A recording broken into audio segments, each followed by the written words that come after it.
2 days had passed, and Naomi was ready.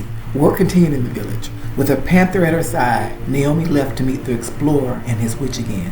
She had much to discuss, although she didn't intend to say much at all.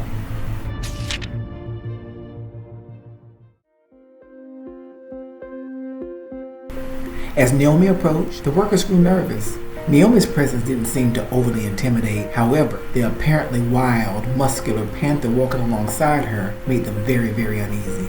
The explorer, fetch him for me. Tell him I've come to alter the deal that his lord, his king, has made here in my land.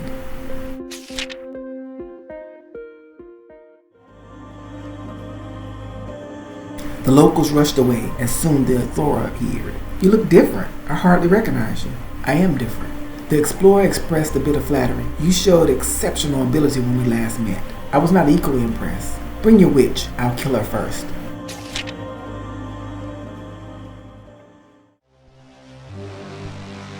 No.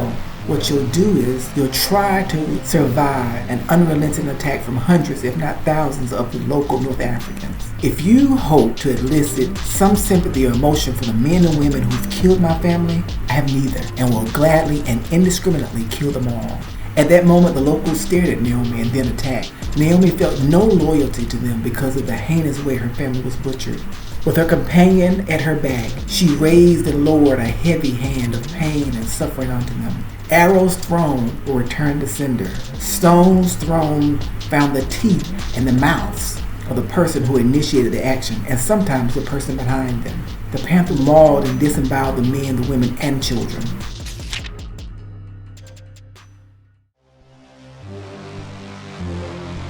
The explorer called forth his soldiers. Armed with guns, they took aim and fired. The panther roared, and Naomi was aware of the incoming barrage. Halt! All the bullets stopped in mid-flight. One stopped just as it crossed Naomi's cheek. Naomi yelled, and hundreds of black herons descended on the soldiers. The sky seemed to darken as the mass of birds appeared. The herons pecked at the soldiers' eyes and scratched any exposed skin. Naomi raised her hand to her cheek and spoke an inaudible phrase aloud, and the scar was gone.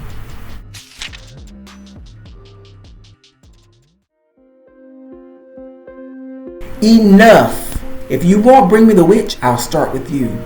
Naomi extended her hand and squeezed. Immediately the yellow-eyed gasped for air. Naomi choked him from afar.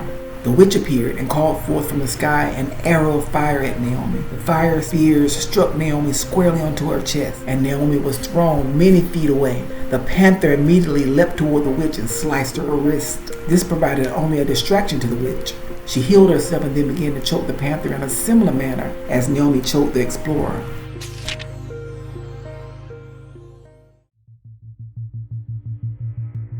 She had sufficiently neutralized the panther. The witch had the locals come forward and stomp and kick the beast before killing it. The explorer began to catch his breath. He coughed repeatedly.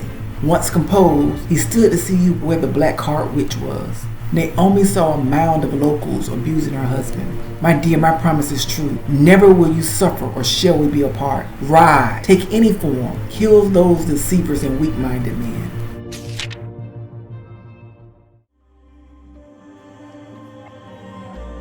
The panther turned into a rhino. He slowly stood up under the suffocating weight of the locals. Once up, he tossed them off. With his single tusk, he began to impale and stab victim after victim. He then transformed into an elephant and slung his trunk and smacked the men to the left and to the right. Once on the ground, he stomped them furiously, and Naomi laughed.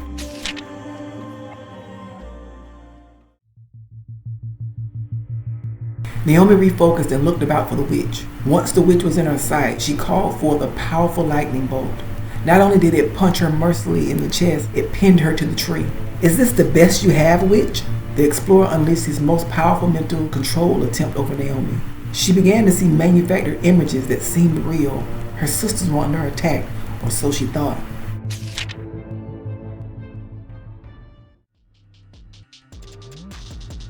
I must act. I must save them. I have to save at least one. Naomi's protector, currently in the form of an elephant, spoke to Naomi. You are mighty, and you and I can save them all. We can save your sisters.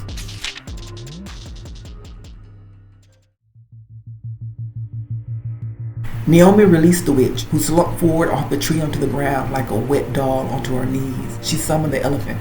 You go to the northwest and save my sister Abena, and I will save my sisters Oni and Halima in the south. Naomi pulled a strand of hair. Do what I ask. Do what I command. Save our sister. A likeness of Naomi appeared. The likeness did not talk and was slightly less powerful. The likeness was still indeed a force. In an instant, they all disappeared.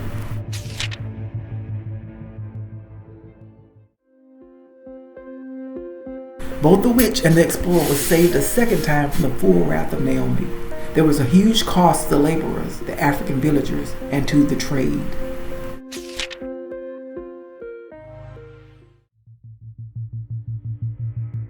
We know how to overpower her. When she returns, she'll encounter a combined force she won't be able to overcome. She will never have another opportunity to leave this village alive.